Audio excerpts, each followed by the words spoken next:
Hi, this is Carol Watson, and welcome to a new episode of Thrive Talk. And for those of you who have never experienced a Thrive Talk before, it's a 20-minute chat with an industry insider and thought leader who has a great story and some amazing experiences to share. The Thrive Talk will be on thrive.com, and you can ask questions over the next week of our guests, and she will be happy to share any specific answers to questions that you have that come up. And you can share any commentary to the rest of the Thrive community. So thank you to Microsoft for sponsoring and making this happen for us every week at noon. And we want to welcome our guest, Adrianne Smith.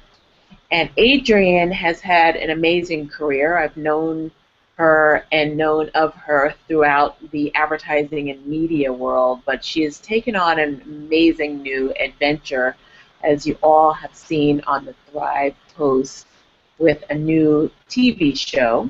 And so we wanted to hear more about how that really evolved and learn more about that experience. So welcome, Adrianne, to Thrive Talk. Hi, Carol. Thanks so much for having me. So to kick us off, you can see the trailer for the show. You can read about Adrianne's amazing background, but in the time that we have, we really wanted to get to it pretty quickly. So tell us about what you did to create this show, and tell us about the concept. Okay, so let's just start with the concept. As I say when I open the show, I guess I'm a self-proclaimed foodie/greedy person. You go grocery shopping when you're hungry, and I also say you should never watch a cooking show when you're hungry or you're in DIY mode. And why? It's because you'll end up trying to make your own cooking show, which is what I essentially did. From a business standpoint, really the need was for a client who had requested some type of special, and we created it, but at the time they could not afford to finance it. So because it was such a cool idea to all of the team members, we decided just to go ahead and do it ourselves. So it ended up being a pretty expensive DIY project. So tell us about, what is the concept for Southern Chefs? What can we experience there? Okay, so Southern Chefs is Real World meets Master Chefs meets The Apprentice. Essentially, I had about 4 chefs fly in, and they stayed in the 3rd floor of my brownstone, so all strangers staying in a 2-bedroom apartment. And then each night, they were challenged to come down and experience a pop-up dining restaurant in my living room. So we had 25 guests come each night, and one of the chefs who was assigned that particular night had to cook a dinner, a Southern meal, a 5-course meal, that featured a Southern dish, but it had a twist. So for instance, one chef was challenged with making black-eyed peas. So since he couldn't make regular black-eyed peas, he had to do what we call elevate the dish, and he made black-eyed pea hummus. One chef was challenged with red velvet cake, which we found out was not originally a Southern dish, but they ended up making red velvet tiramisu. So really the idea was Southern dish, making Southern dishes, but adding a twist, and we also provided a great historical perspective of Southern cuisine and its African heritage and roots. So, you came at it as someone that is not a traditional executive producer, creative content person, and we'll get into that a little bit later in terms of the journey for you. But what was that experience like, and how were you able to create something that came out on TV as someone that was new to the industry in that role?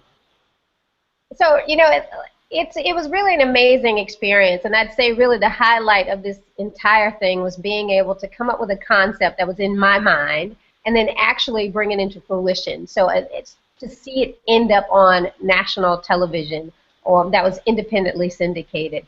So it was an incredible experience. My business had traditionally, or my background had traditionally been on the business side. So I started this industry as a media buyer planner, so I typically bought commercial time for clients for projects on television, and then was able to work and come to New York and experience the production side, or from a content provider side, where we still sold, and I had the opportunity to work with sponsors and sell the advertising time. So I've been able to see the process from the opposite side of what I'm on now, which was the business side. So I did understand that there was an economic model that comes with getting these creative projects on TV. You know, it's great to have an idea, but it's also great to have the money to finance the idea as well, to get people to buy into the concept. So for those for those that are in the community that don't have the business experience, tell us more about what's important to brands when it comes to content, and what are some of the trends that you saw that brands were looking for? I think really today what's important is being able to, because of the way I'll say the media is consumed today, everything is not traditional television, radio, magazine. It's not that way anymore. So I think what brands are looking for are multiple ways for people to experience their products, to engage their consumers. So they want to be where the people are. So what's important for content providers and people who are on the creative side now is to really think about expanding your concept to something that can be digested through various types of media, whether it's television, radio, you know, on-the-go TV, through the internet. Pick something and a concept that translates throughout these various pieces of media. And I think that's what some of these branding folks and marketers are looking for, content that reaches their consumer wherever they are. So what would you say were some of the things that you learned to get the show on TV? What worked for you? Really just making a decision just to do it.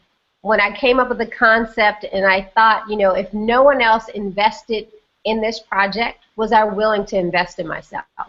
And I think the biggest thing I could offer is to say, if you have a concept and you believe in it, just do it. Make it happen and get it done. And then you have a product that you can pitch to someone. You could sell the idea to someone, and it's not just a concept that's on the paper. Now it's a proven product that you can actually share.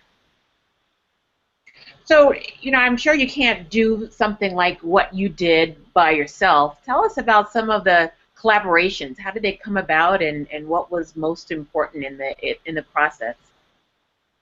So throughout my process of being in this industry, I have amazing people who do production.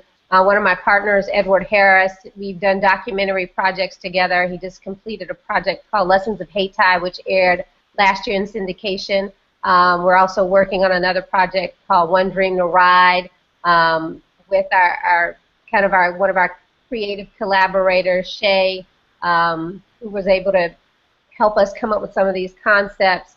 The team with Alva Pictures that's also working with us as well to get some of our products done. Our graphic artists, Titus Thomas, you know, my executive producers and family members, Derek Tucson, and my father, and you know, I'm naming all my friends, my production coordinator, Waquita Mack, out of Tuscaloosa. So there's so many people, even the chefs, who came up with the concepts and the menus. Dadisi Olutosin out of D.C., who's my Morehouse brother, Nadia S. Day, who was our pop-up specialist, and of course the chefs, Chef James, Chef Ryan, Chef Raymond, and Chef Sasha Fox, who created these amazing characters who essentially were themselves. They played themselves, really made the show work. And then, of course, collaborations with people who provided products for us to use during the filming of the show. Kyle Donovan, who does iFork. He's our official Southern Chef cutlery. We only use iFork. We had the Toro, which was an amazing moon fan based in the Bronx. We had William Wolf bourbon, some of the drinks that you saw that were made by the contestants, the chefs. We used these various partnerships with the liquors and things like that that actually, people had no experience with or had never experienced, had an opportunity to do that, as well as Harlem Brewery with Celeste Beatty out of Harlem. These are entrepreneurs that we worked with that helped make this show a success. So partnering with people like that who aren't your traditional big name brands, but actually have amazing products, are people that I chose to work with for this. And it not only helped me, but it also helped bring some type of exposure to them and the products that they work with.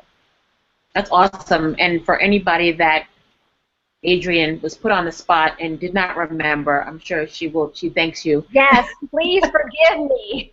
The makeup artist, the Hope, who provided the wardrobe. Look her up on the internet. She has some amazing clothing. Tiffany, and who did the makeup, and Glam. She also did the. I know I'm killing her name. So sorry, but who did also the makeup for us. Thank you guys so much for everything. So tell us a little bit about the chefs. Give us a little bit of tease of what some of the backstories were with having the chefs in your Harlem home from expressing the Southern experience. What was that like? Yeah. So we'll start with Sasha Fox, who was, she was our first chef that cooked, and she's a Southern belle to the T. She's also, had experience with being on MasterChef, so she had the experience of participating in a cooking show. Then we had Chef James Rose from Alabama, and he's also known as Big Country, and Big Country was real country when we say Big Country. And then we had Chef Ryan, who actually cooks for a Major League Baseball team, and we called her Pocahontas meets Daisy Duke because she added that sexy element to the show, but she was an amazing pastry chef. And then, of course, Chef Raymond, who is what we call the mayor of Harlem, because Raymond knows everybody, and he had so many connections, and he's also like a marketer and event planner by trade, but he's an amazing cook with an amazing personality. He's a chef. He is a chef. But between the dynamics of all of them together, they just made an amazing cast, and there was no acting. That was who they were, like, in real time, all the time. We were always laughing because we hated that we didn't have a camera everywhere that they were, because I'm sure we missed some crazy footage. So going back to both the production of it and the experience for you, what did you learn from the production, and how was it received by the community, by the public? Well, one thing I always say is, and through this experience, I pulled a phrase from Erykah Badu, which is, I'm an artist and I'm sensitive about my, so with the television today and media, social media, you get instant feedback. So if someone hated the show, I knew immediately. They could make or break my dinner during that weekend. So we got things from, oh, we really love the show. It's amazing. Thank you so much for putting it out there, to, who do you think you are putting this show on? And you need to watch the big boys and see how they do it. Well, first of all, we were doing it because we were trying to make it like the big boys. We were creating my own show. So that's why, and you always want to respond immediately back to them, but you have to keep calm and say, it's okay. It's a learning process. Everybody doesn't like everything. Yes, we had issues. Yes, some of the lighting was bad. Yes, the production wasn't perfect, but we got it on TV. So I think learning how not to be as sensitive about every little thing every person said, enjoying the process, being extremely proud of the fact that the concept came out of my head and actually got on television was something definitely to be proud of. If you go to conferences like the National Association of Television Programming Executives, you'll see that there are a lot of people in what they call the independent hallway who had much bigger budgets than we had, who still have not had their concept or their show seen the light of day, but ours actually aired on TV. So whether they liked it, loved it. The beautiful part about it was that the process happened. We completed the process. We filmed it. We got it on TV, and now we're taking it to the next level of, as a matter of fact, we're recruiting for the next season of Southern Chefs. So we want everybody to go check out the website and make sure that they are signing up for next year's show. That's awesome. I have to get my cooking skills and get my pots together. Yes, so it's a huge congratulations to you. It's a major effort, and I think there's so many people that have amazing ideas, but the difference between having an idea and seeing it come to life is significant courage and your persistence. So any parting words around, what you would suggest someone do if they have an idea, if they have a glimmer of something, but they don't know if they have the courage or the tools or the experience, or say to them? One thing I would say, and out of this whole process, I am officially the managing partner of Vision Core Media Group, and the whole purpose of Vision Core is to help encourage and be like an incubator for people and shows and ideas that want to see the light of day and have some form of be able to get from concept to actual distribution through traditional media and the new media. So, I'm opening myself up to say, hey, check us out, reach out to me, and we can talk about the products and find a way, through our think tank and through our connections to be able to see what opportunities they're available for your product to be produced. Don't wait on anybody else to tell you yes. You're the biggest yes that you can do, so make it happen. Just do it. Just do it. I hear that. So you can leave us any websites or links that we need to get connected to Vision Core, and the website for Southern Chefs is up on the post. So thank you, Adrianne. We really appreciate you sharing your story, your journey, and we are wishing you the most success as you move forward and continue to pitch the show and continue to have more great episodes. Thank you for joining us on Thrive Talk, and join us again for another episode next Friday.